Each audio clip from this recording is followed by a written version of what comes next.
What's up, y'all? Welcome to the Sports Medicine Broadcast Mobile Sports Medicine Units. I've got Keith Shireman and Sean Reedy. Both of them been on the podcast before. Sean is doing some real cool stuff with recovery, but he's also my friend that works with rodeo. And we were just talking. He's about to spend 16 days at the National Rodeo Finals in Vegas, but he's lived almost an entire summer out of a trailer. So I couldn't think of anybody better than Sean to help with this interview as we're talking to Keith about the mobile sports medicine unit he has created. I'm your host, Jeremy Jackson. I got a couple of my students here with me today, and so they're always here helping out, and I appreciate all the work they're doing. This episode is sportsmedicinebroadcast.com/trailers. Again, sportsmedicinebroadcast.com/trailers. All right, Keith. Thanks for working through the technical difficulties and not giving up on me. So, Keith, welcome back to the show. Hey, thanks a lot. Thanks for not giving up on me. I've had trouble with computers and at school here too, so I'm glad we can get to do this finally. All right. Keith sent me some videos. He has them on his YouTube. I have them linked here in the show notes. Again, this is sportsmedicinebroadcast.com/trailers. So there's 4 videos that he's done walking around the trailer, inside, outside, showing the truck, the different things like that. So essentially what it is, Keith, you said it was 20-foot trailer? It's actually a 28 feet. 28 feet. Okay, I thought it was bigger. I thought it was 26, but I was like, no, it seems really big. But so you got a 28-foot trailer where, you would normally see a moving company, have that kind of trailer to put stuff in. So he's got a 28-foot trailer. Again, the pictures that are he's posted on his Facebook or Instagram or whatever, sporting that as a Batesville pioneer. They're really cool. It looks really nice. It's really clean. So he's got a 28-foot trailer that he's turned into a mobile sports medicine unit, and then the truck that was also donated. So, Keith, what's the specs on the truck there? Well, basically, the truck is it's from a dealership here locally. We had the opportunity to go to them. I presented them with a package proposal on this deal. And we're fortunate because the dealership, the guy who owns the dealership, runs the dealership, is a former school board member. So that kind of helped us in advantage there.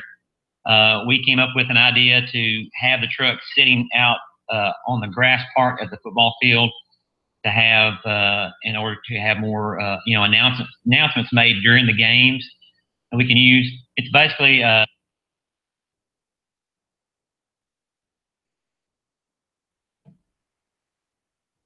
Keith, you're muted.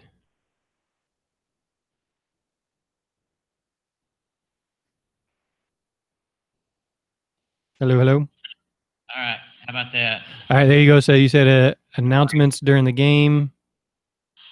Yeah, the announcements during the games, PR announcements basically for the dealership. We use the truck specifically for for the home games for that, but for the road games specifically, our longest road trip is probably 2 to 2.5 hours away. And once we start if we get into the playoffs, at that point, it could be a 3-hour drive.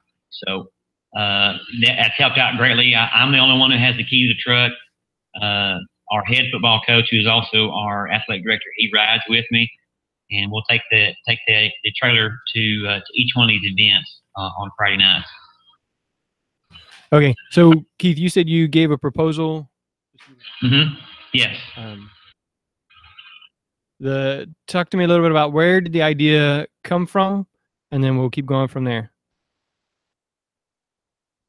Okay, so what I did about a little over a year ago, our 2016 football season, of course, the interviews that you and I have done before with my background in motocross and doing sports medicine and motocross with those guys, I always had the idea, and I've always worked out of a trailer, and I thought that it'd be a good idea to have something like this at the high school level because we take so much stuff with us to the games. You can't put it all in the back of a pickup truck, and you can't put it all on a bus to get it there. So I came up with that idea in order to take everything with us. But at the same time, the head coach, who is, again, like I said, is our athletic director, we sat down and we came up with a good idea to help the school save some money. So basically, we take everything, all the football equipment, everything that I use in that trailer. Plus, we have a little MTV that we use that runs off electricity, runs off batteries. We'll take it to load and unload everything out of the trailer onto the football fields. Sometimes some of the stadiums we go to, we're not able to be adjacent right to the field where I would like the trailer to be in case I have to work on someone. All right. One of the supporters, one of the wraps that you have on the trailer is like Bad Boy Sports or something like that, right? No, it's Bad Boy Mowers. It's a company here in Batesville, Arkansas that they've always been very supportive of whatever we needed. They had helped us with an indoor facility that we just completed before school started this current school year. And they always said, hey, if you need anything else, if there's anything else we can help you with, let us know. Well, of course, coming up with this idea about a year ago after last football season finished, 6 to 8 months worth of work. You're muted again. Putting the proposals together and the artwork, everything that goes along with that, and then you walk in and you present the idea to them. The fortunate thing about that with walking in there is I gave the gentleman the proposal. He sat there for a couple of minutes and he said, would you have any opposition to us paying for all of it? And of course we said no. So they basically, with some other supporters on board with them, they paid for all of it. Wow. So one of the reasons I was asking there, because did you say that the Bad Boy Mowers provided the basically the golf cart? Yes, they used to. They don't make those the MTVs anymore. Those were left over from several years, but they still have a lot of parts that they keep out there at their factory. And anytime they need it worked on, new battery, muted, whatever we need on it, we'll continually get them fixed. They donated 2 of those to the school. I use one for all the games and for getting around campus if I have to go to the gym or somewhere else. All right. So we did a little bit of a walkthrough. Again, if you watch the videos at sportsmedicinebroadcast.com/trailers, that'll have the show notes. Or you can look at Keith's YouTube channel, Keith Shireman, and he's only got a couple videos on there, so it should be pretty easy to find. You showed us the cabinets. Now, Sean, when we came out to your trailer, I don't remember seeing any locks on the drawers of the cabinets. Did you have locks, Sean? No, there's not any locks on the doors that we have. All right. So when you're driving around, I mean, you got that big truck. So what is what are the specs on the rodeo truck and the rodeo trailer that you're driving? On certain trucks, we have a 1-ton dually, 3500 diesel. The one that I pull it with a sport chassis Freightliner, or the one that sometimes I pull depending upon who's pulling it, because we all kind of rotate and switch depending upon the program manager that's utilizing it. But the one that I've pulled quite a bit this summer was pulled with the Freightliner sport chassis. It's a large, it's a small semi basically, but it is a 42-foot bloomer trailer is what ours is, and with it's a gooseneck setup, with the overhead area is kind of a changing area and whatnot. So, and obviously you can see that from the video that when Jeremy, when you and I walked through it and when I was showing the students that. So, all right. So you said yours is 38 foot? 42 foot. 42 foot. 42 foot. All right. So again, that is a huge trailer. That's like a roughly the size of a trailer someone would live in or something like that. All right. And so that's probably not feasible for like a high school, or realistic for a high school. They wouldn't need that much room, right? Absolutely not. That is more necessary to, I mean, obviously to the size and to the amount of people. And you saw some of the times that we got busy there with the Justin program. They utilize, I mean, we're at a rodeo sometimes where there's 90 treatments go on before and or during a rodeo. So, or 60 to something like that. I mean, down there in Pasadena, I don't know how many we had, but obviously it wasn't that many. But I mean, you've got 5 and 6 guys in the back, 5 and 6 guys in the front, a couple bullfighters changing up there, you as well as your staff. There can be quite a few people in there. All right. So Keith, go back to your trailer a little bit. And I know we don't have the visuals right here, and it's okay because this is mostly an audio only podcast. So Keith, kind of just talk me through the main things that are involved in your trailer. So what does your trailer look like? Oh, basically what my trailer is, like I said, it's a 28-foot, it's a bumper pool. I would love to have had a gooseneck. The gooseneck is going to cost quite a bit more in order to have that. For the price range, for that trailer, the trailer itself was about 16 grand. And then of course with the wrap, you might as well add about 5 grand, if not a little more, for the wrap and all the artwork that goes on the side of the trailer. The trailer itself basically is a race car trailer. Just like if you had someone going to your local racetrack, you can use it for car racing, you can use it for motocross, use it for whatever. There are upper cabinets in the front of it. There is a storage area just below that. I have a brand new generator that was donated as well to go inside there that I use when we have it on road games, of course. It's got heat and air inside there. I've got cabinets set aside for, actually, it's a locker set aside cabinet for our doctors, our team doctors, to put their bags in there, and that stays locked up, so no one gets to their items in there. We also have below that at the very bottom, there's a tool chest, and it's basically as a Craftsman tool chest, and I put some rubber matting in there just like you would if you're going to put tools in there, and that's where I have my tape, pre-wrap, you name it. You can see some of the videos that I have there where I pull the drawers out, where you name it, it's in there. I've got extra knee braces for linemen. I've got things for my athletes. I got oxygen tank. Again, you name it. I've got a stim unit there. Fold down table that I can fold up. I keep so much stuff in there. It's basically just my training room on wheels, per se.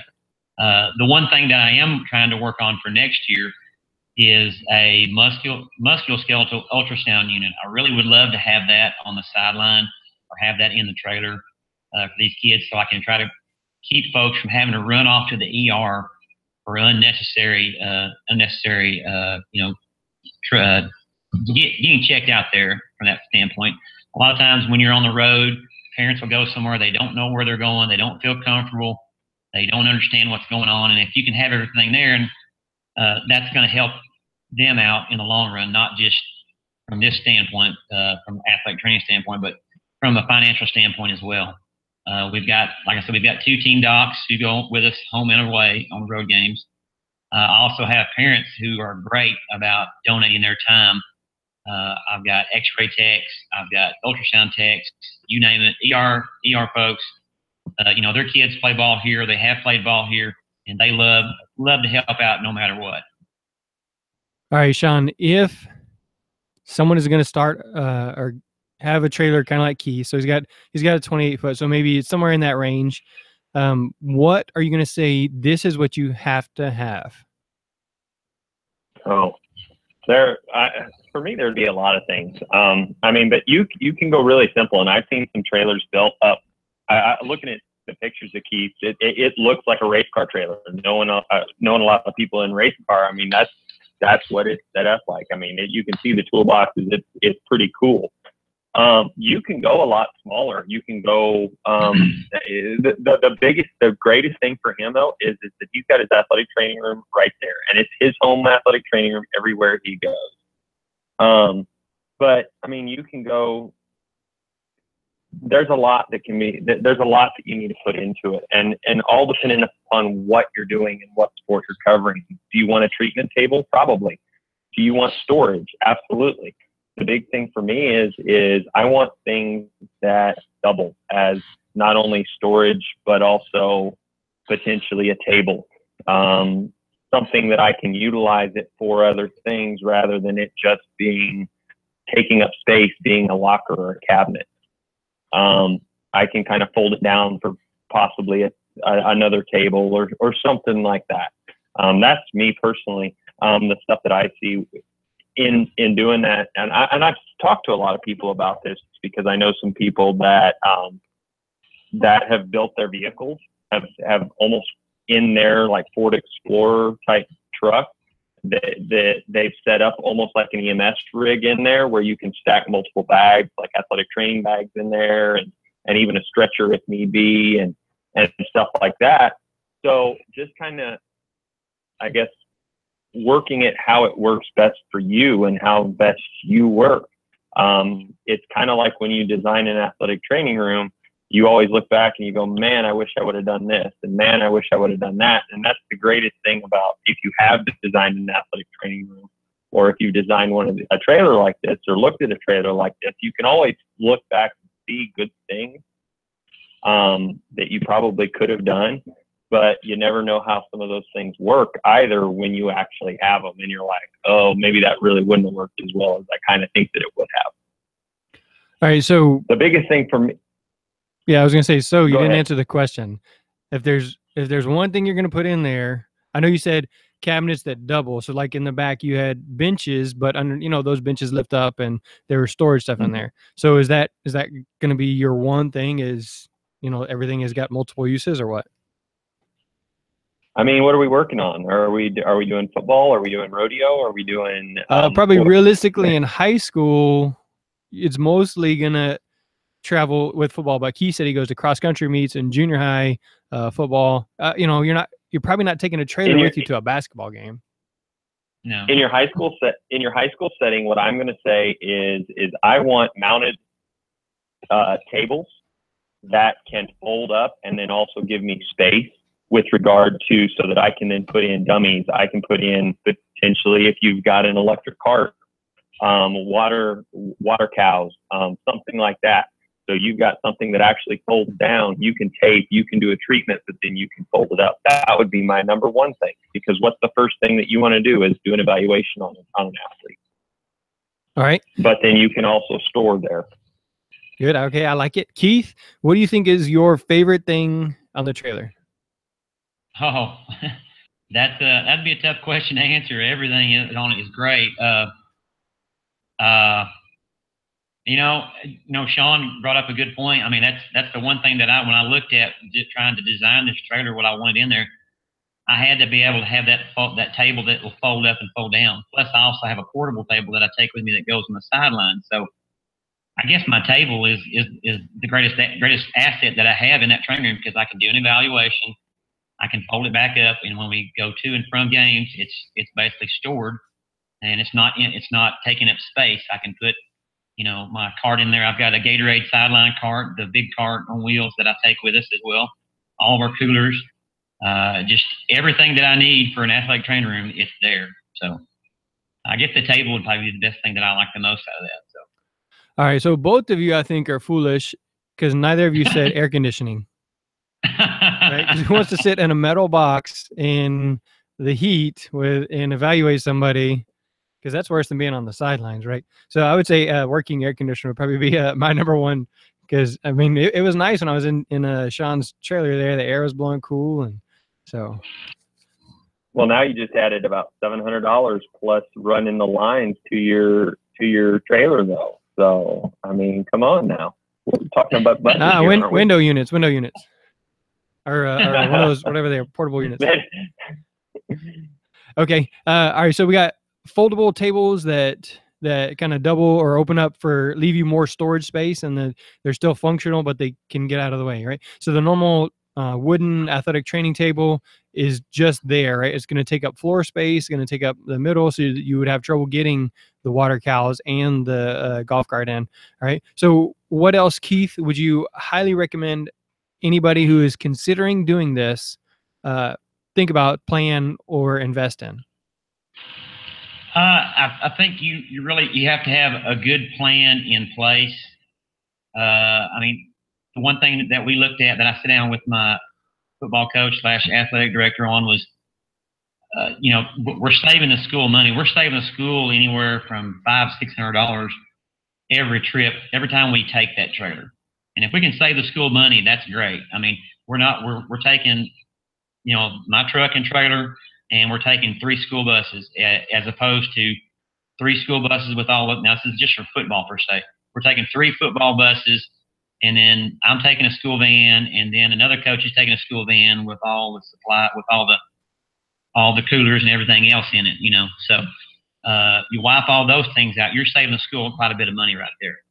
I would have to say, look at that. That's going to be probably your biggest selling point, is how are you going to help the school save money? It's not just you want to build your program up. It's what can we do for everybody, not just one program as well. I mean, you know, you had mentioned we use it for cross country, junior high football games. I'll have it for baseball and softball tournaments that are here locally. Now, once they go to state, if it's feasible to where, you know, whoever's closer with soccer, football, soccer, track, baseball, softball, if they're close enough to me, I'm going to take the trailer there, especially like with track. If it's state track, we do well in all of our sports.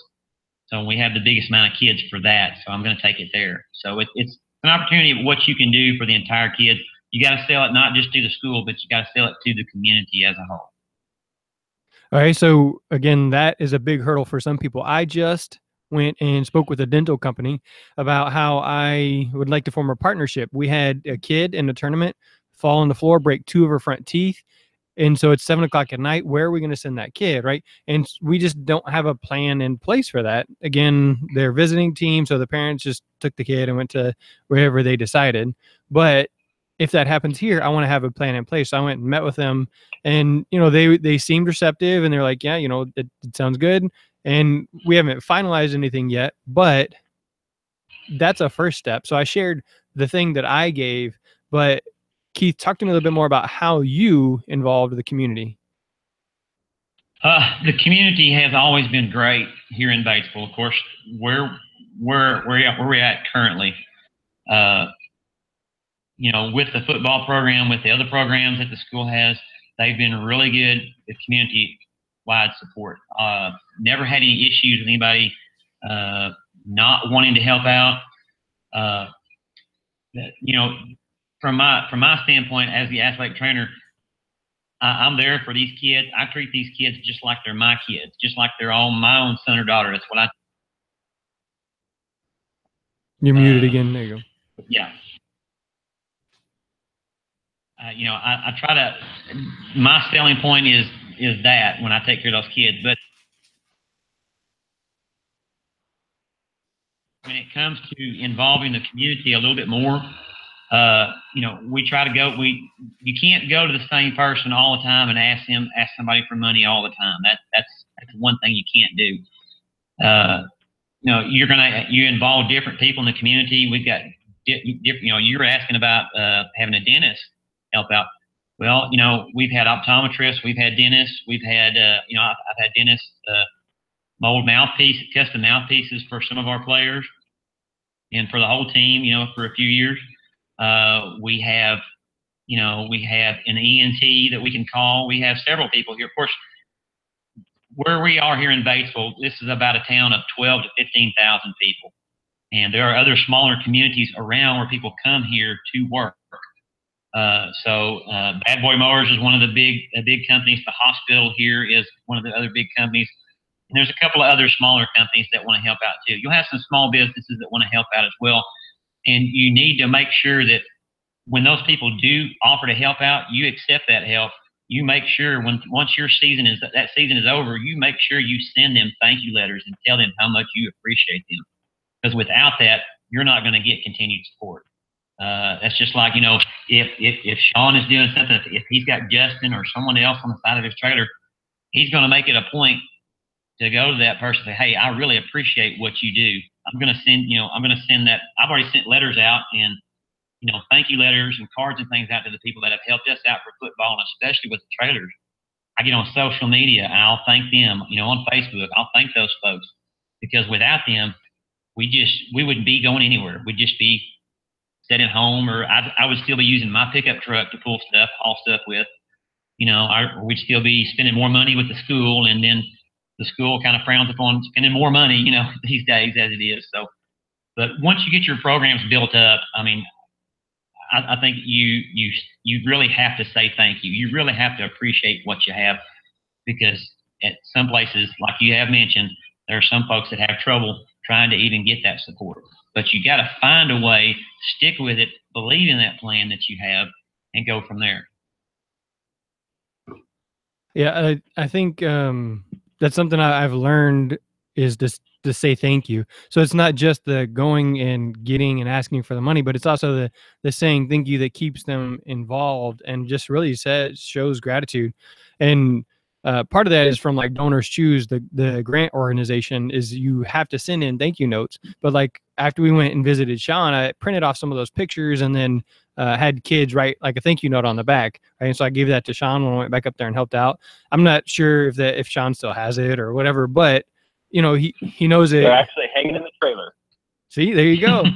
Right. And so every time he sees that or somebody else sees that, oh yeah, that's cool. You know, and then, you know, obviously I share that on social media and people are like, oh yeah, bring the trailer down here. I'm like, well, you know, and so those kind of things. I do have like a community partner in Pasadena Health Center, and I just this year or last year made one of those Shutterfly cards and said, hey, you know, thank you so much for everything you do. And I'm thinking about doing something a little bit more like one of those wooden plaques or whatever for them this year, because they've really been instrumental in helping with our CPR training. So I'm 36 years old. Probably in the last 2 or 3 years, I've learned to say thank you rather than just ask for things. And so it's never too late for anybody. But all right, so let's talk a little bit more about the trailer, and then in making it a reality. Sean, what are your other thoughts about the trailer? The biggest thing is I mean, I think it's pretty cool. That's awesome for the kids at your school and the parents. They don't even understand how lucky they are to have that. I mean, they really don't, because I mean, think about even in some of the college settings, the places that you go and you don't have an athletic training room, and you don't have a place to tape, and you don't have a place where it's not 95 degrees and you're trying to tape an ankle or trying to do an evaluation or something like that. And just sometimes when you need to get kids out of the weather a little bit, it's a place that you can get a kid out if there's an issue. But I mean, for me, especially, I think this is a very feasible option for people. It's just that they've got to, like he said, find that backing and find the ability to do so.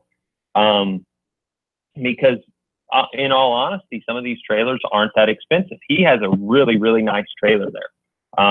He's got like he said, a race car trailer. They're built up a very heavy duty trailer. They're built up to also carry a lot of weight. You can buy 20-foot box trailers for $5,000. And, you know, if you don't have the air conditioning, that's not the worst thing in the world. You don't have the nice metal sides. That's not the worst thing in the world. You've got just kind of wooden, that old plywood type side board inside of it, or the plywood board inside of it. It's not that bad. There's possibilities to make additions to those all the time. You can add a roof unit. I mean, you know, a nice roof AC unit's about $600 or $700. That's not a great expense, you know, down the road after you've made the initial investment in something. And you can continue to start working with like your wood shop or your different shops that you have there. The welding shop there at your school, potentially. I know a lot of in the rural communities for sure. Where I grew up, we had wood shop, we had auto body, we had all these different shops classes that you could take, and getting those to start kind of working with you to help build that.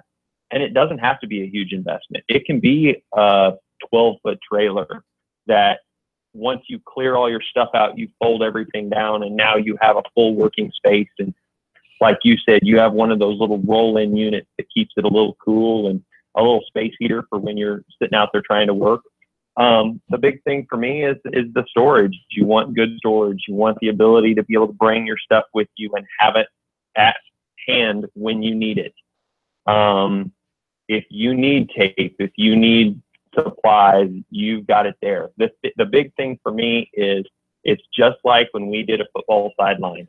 I don't know how you guys do your football sideline, but my football sideline was set up the exact same every time, so then I knew everything was there.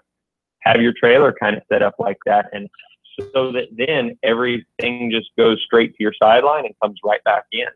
that's the way that I look at those things. And I really like, I like the aspect of trailer. I know I've talked to some people, they've talked about getting old ambulances and turning an ambulance into a, like an athletic training sports med, deal, because, where was it? I think I like Craigslist a lot. And I think I saw one on Craigslist for like $2,000. Vehicle ran, the everything ran, ACs worked. You could plug it into a 50 amp or a 30 amp plug in. Everything was there. All you had to do was adjust it a little bit from being an ambulance to being now a sports medicine vehicle. I mean, there's a lot of possibility that you have there. Yeah, I know Perry Dennehy, they have one down there where he works, and he was a firefighter EMS and an athletic trainer. And so he's been real instrumental in the AT's care program, but he has an ambulance that was donated and then they fix it up. So there is that option there. I mean, maybe you're working with the city or something, but, you know, or like you just said, Sean, there's the possibility for a smaller trailer, you know, a 16-foot trailer, whatever it is, you know, those are a little smaller, but still, if it's a starting point, you know, not everybody's going to have a $50,000 truck donated to their program like Keith did. But if you have a coach that's driving anyways, well, maybe, you know, you say, all right, well, coach, here, just put this on there to, you know, save some wear and tear on your truck bed and allow you to be more comfortable, whatever it is. So there's different options, right? A lot of school districts have school district vehicles too. I mean, that can pull that type of stuff. You've got a lot of options there, and you don't have to jump. I think that this is a great idea, like I said, for people, because you do have a home athletic training room. You have that place where you can take somebody and you can go about it.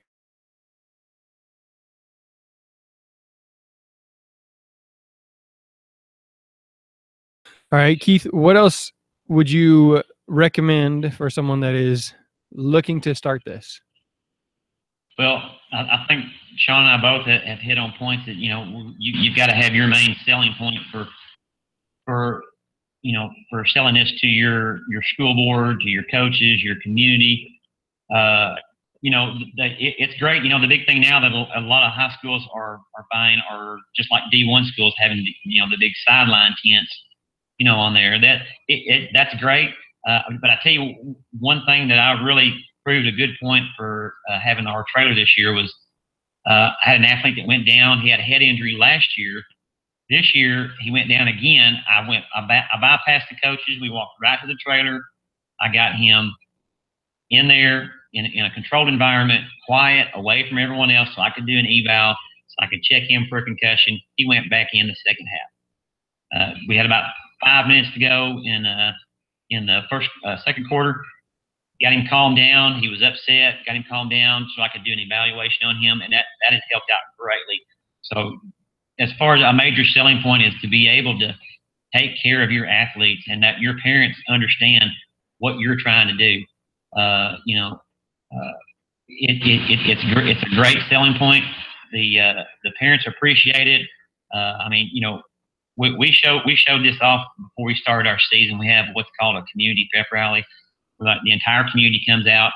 I let the community walk through the trailer, kind of take a look at it, let them know, answer questions. You know, for me, my salary, I'm half paid by the school and half by the hospital here in town.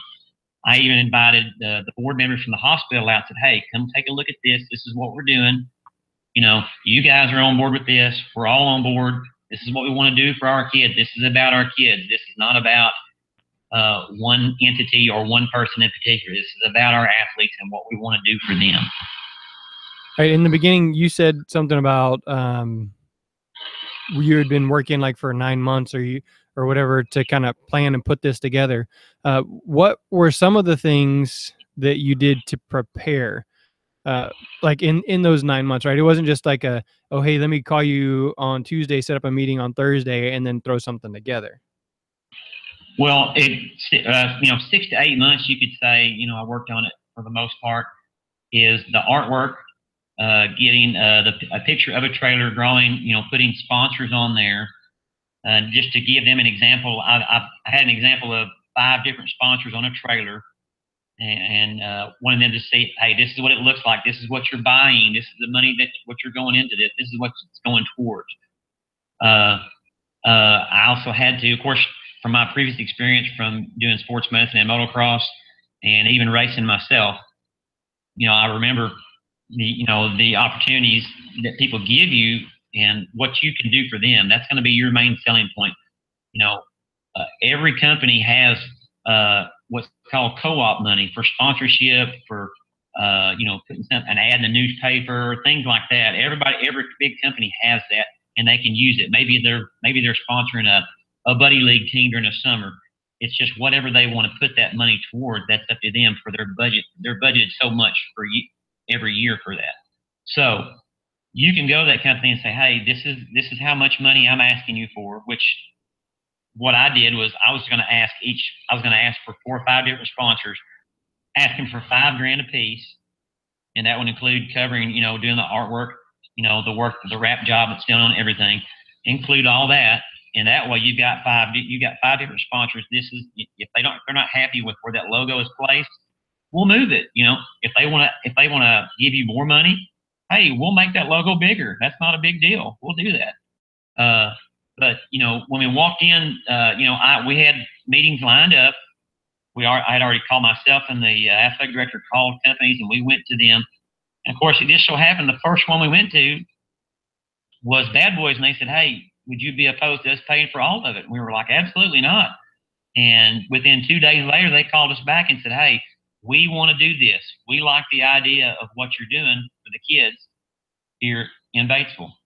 And so it went from there. I already had the trailer picked out. I had looked at the trailer numerous times and was getting measurement specs, trying to get ideas of what I wanted inside there. Like, Sean and I had mentioned, if you want it like your training room, you want it just like you want it on the sideline. You envision all this stuff, and you got to. I'm excited about it. I mean, that's the one thing that I've always done is my coaches have always given me a hard time saying, "Hey, you're just giddy with excitement because of this." Every time you talk about the trailer, I said, "Well, it's an awesome thing because nobody's doing it. Nobody's out there doing this. I want to be a groundbreaker. This is not about me. This is about taking better care of my kids on the sideline, on the road, whatever I can do for these kids, and whatever I can do to promote athletic training as a whole, I'm going to do it. That's it, Very cool. So I got a question. Go ahead.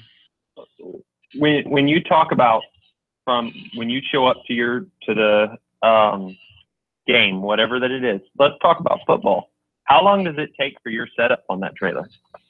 I try to get there at least 30 to 45 minutes before the buses get there. I always like to go early because I don't like showing up at the last minute trying to throw everything out.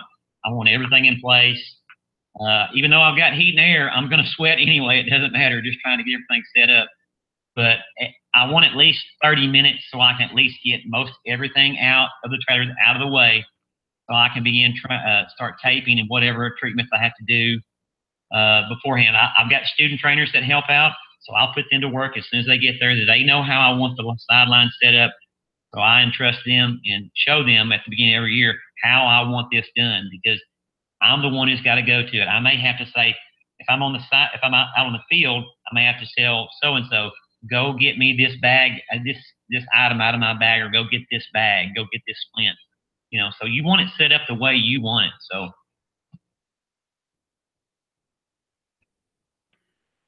that's kind of it. All right, Sean, you got anything else? No, I think he's right. He's doing that. I mean, that is being an innovator, Keith. It's pretty cool. There's a lot of different stuff that people could do with it, and there's a lot that's going to go behind it and background to go into it. But don't jump. My biggest thing would be don't jump into it. Take the time and think it out like you want to. Somebody that lived out of a trailer, you understand what that's like. Is that it needs to be well thought out. and it needs to, and you're going to have things that you want to change. And I mean, hell, I even live in a trailer right now. So, RV trailer. So, I mean, you find those little things there too that, you kind of understand that you want to change a little bit and adjust and there's don't jump into it if you're going to try and do it and you think this is a good idea.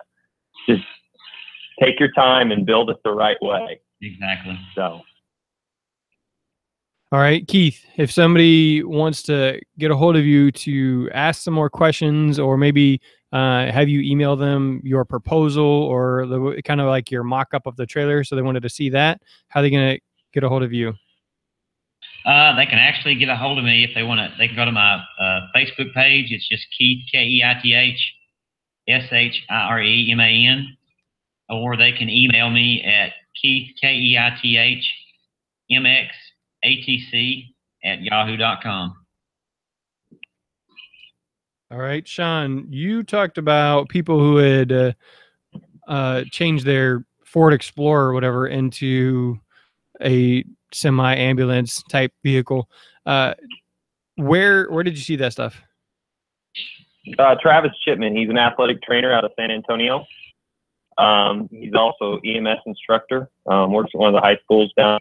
He's done that, and obviously EMS background, a lot of stuff like that. He's basically, it's a really cool setup. All he's taken is wood and built it. You could very easily get aluminum and do welded aluminum inside the back of his vehicle. And I think that's eventually something that when we were talking about it, how cool it was that he said he wanted to do. But I mean, he's got a spot. You hang his AED. He slides his bags under. He's got crutches. He's got crutch stuff sitting there. He's got his spine board that slides up and just flips right in a spot that's just the right size for it. I mean, it's a cool little concept because he does a lot of coverage where he has to go out and then everything he has is there and he just pulls it right out and it's there. So. All right. So Sean is kind of living the life of a gypsy right now, right? So he is, like you said, living in a trailer. He's driving around a trailer. He's working one place and then another. And so Sean, what is the best way for somebody to get a hold of you? Probably my email, Sean Reedy ATC. All summer I've barely been on Twitter or Facebook or Instagram. So email is about the best. And if I don't respond, email me again.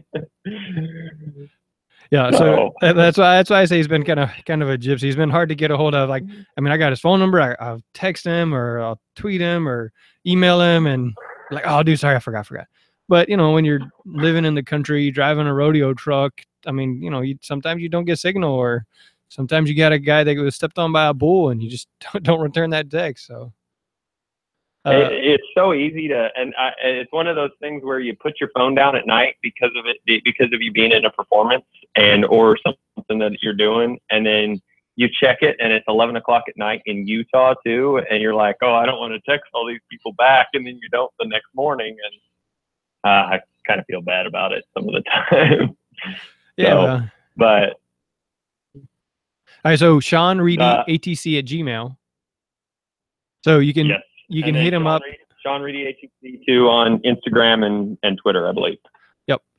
I think is it Sean Reedy _ATC on the social medias, or at least one of them. Twitter, I believe. I believe so. So Sean Reedy ATC at Gmail or Keith MXATC for motocross athletic trainer, because we talked to him before about how he did motocross as a participant and as sports medicine as a motocross. Or motocross sports medicine as well. So some really cool stories there coming out of Keith. If you'd like for him to share with your class, or just some of his short stories, reach out to him there. Again, if you're interested in doing the sports medicine trailer, I'm gonna try and print up a sports medicine broadcast sticker and put it on, so you can put it on the back of your bumper there. Nothing big, no big wraps, right? Just a sticker so you can put it on there. So let me know and I'll print that out for you. So. One other thing we have coming up Let me see, where was it? There we go. All right.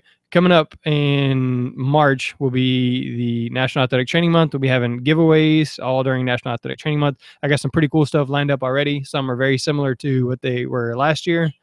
So sportsmedicinebroadcast.com/email list if you want to join the email list. And again, this episode of the podcast is sportsmedicinebroadcast.com/trailers. All right. And I think it'd be a great idea if you had some Frio hydration units that were branded, that you stuck inside of your branded trailer. So you could always check out Frio Hydration and put their units inside of your trailer as you take on the best hydration equipment and sports medicine to your games. So check out sportsmedicinebroadcast.com/trailers for any of the links for the videos or the ways to contact these super helpful guys, Sean and Keith. So for Jeremy, the Sports Medicine One Kids, Sean Reedy, and Keith Shireman, that is a wrap. Thanks, guys. See ya.